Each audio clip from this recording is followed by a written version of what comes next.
me webafowethu ake nginivula amehlo ngento engibona ukuthi nonke ninakile ukuthi yenzeke kanjani lapha esikoleni eThekwini eDington kufunda izingane zabantu bokufika abantu okukhokhwa kubo ukuthi kufunda izingane zabantu bokufika lapha abaholi baka ANC ningilalele kahle akuyona iANC abaholi abathize baka ANC lama drug lords ala eThekwini naseGoli avikelwa abanye babaholi baka ANC hayi uANC abaholi baka ANC abanye babo okubhlungu silwelizwe laKwaZulu kunabaholi baka ANC abangamaZulu abasupporta lento yama foreigners nasi sibonelo unyaka ophelile u2025 wonke ngaba ngomunye wokuqala einsizweni zakwaNongoma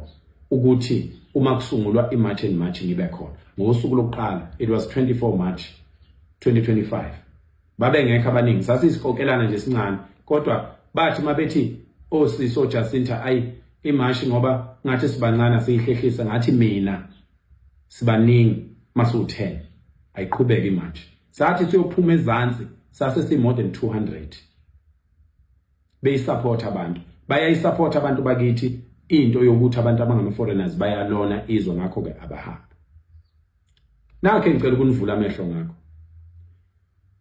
abaholi abathize baka ANC bayakhokhelwa ngokufunda kweingane zabantu bokufika lapha eDington isibonelo nasi ubeyokwenzani ubaba uSibongiseni Dlomo lapha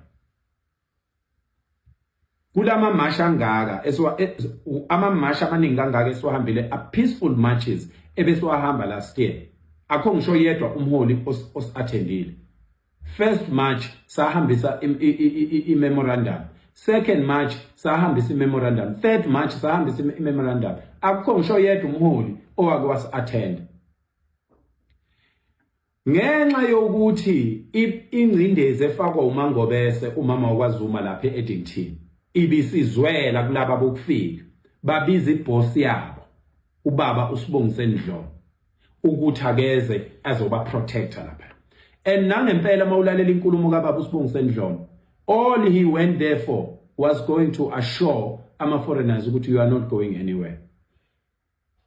Shame on him, shame on you Baba uDlomo, shame on you udokotela uyindoda yomZulu lapha kwaZulu, shame on you. Nina abanye baholi baka ANC nilahla abantu bakini abavotele iANC ngo1994 kungekho amazayizayi nama-ID la ayevotele iANC namhlanje ngoba after 24 years naqala ukunikeza ama-ID ama-foreigners. You are very sure you have the database ukuthi laba abantu bawu-30 million la eSouth Africa, therefore you are sure ukuthi noma thina ngathiwa senivoteli amazayizayi azonivotela. Shame on you, shame on you. Statement esikhishwa uBaba uDlomo was disgusting. It was not a statement from a leader that cares about his people. Shame on you. uNkulunkulu uyanibuka, uNkulunkulu njengoba siphatheke kabi uyezwa, uNkulunkulu uthanda into enhle, uzosiphendulela uNkulunkulu. Amakhosi alelizwe alwela lelizwe, okhokho bethu abafa befela lelizwe ukuthi lihlanzeke libe ngcwele libe ngelingafelwa nkonyane. Namhlanje nina nilihudula phansi nilinika abantu abangalihloniphi abatshela thina singamaZulu ezweni lethu ukuthi thina basesabi ayikho futhi into esoyenza. Shame on you. Kodwa uNkulunkulu njengoba silwa uyasithanda, uNkulunkulu uyayithanda into enhle. Lokho esikwenzayo thina akekho umuntu esimonayo, akekho umuntu esiyezweni lakhe siyolwa naye, akekho umuntu esimsukelayo, sisezweni lethu.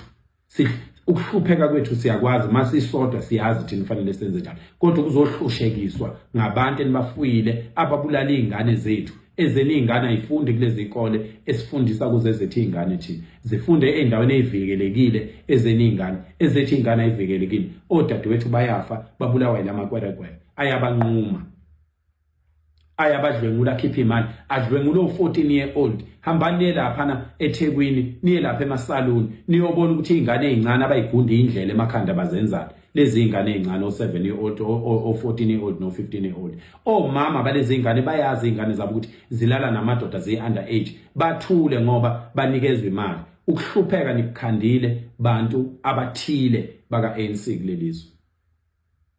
Shame on you, Sibongiseni Dlomo.